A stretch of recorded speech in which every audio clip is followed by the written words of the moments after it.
And board member Hatter has repeatedly disrespectful to the superintendent in board meetings and has criticized district personnel in public instead of through the office of the superintendent. That was last week when the LRSD board voted to have fellow member Vicki Hatter censured for multiple violations. They include visiting schools without approval, a late return for a cash advance for a professional trip, and disrespect of the superintendent. Thank you for joining us tonight. I'm Faith Woodard. Rowley has the night off.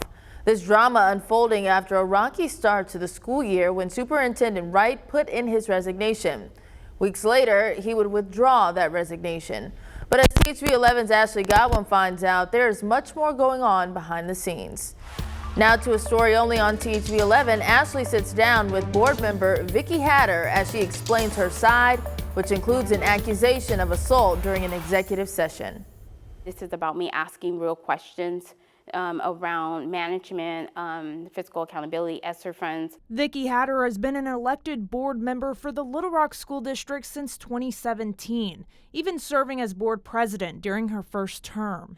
She has been known as one to speak up during board meetings, but she says the environment has shifted. For me, it goes back to last year when I was questioning about the cost of the network system. What is the budget? What is the initial plans? The school district was millions of dollars over budget and trying to find ways to cut costs, especially with declining enrollment. Did you get the answers that you needed? I got gaslighting. I got targeted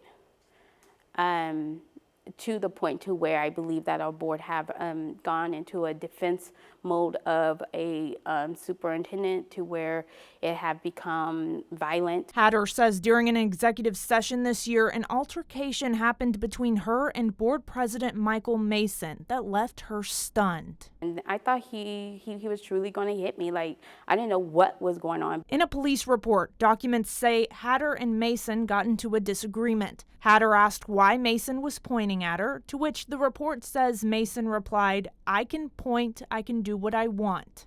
The report says he continued to, quote, speak aggressively at her and lunged at her. The report also mentions another board member stood in between them while another member yelled for Mason to stop. It was triggering, especially as someone that is a domestic violence survivor. If we are against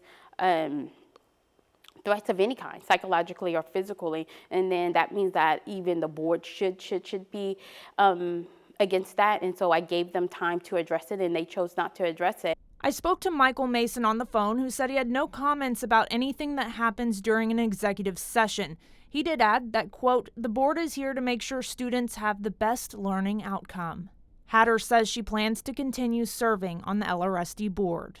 I am here, I'm committed, and then I'm here until I'm not, and then I'll make that decision.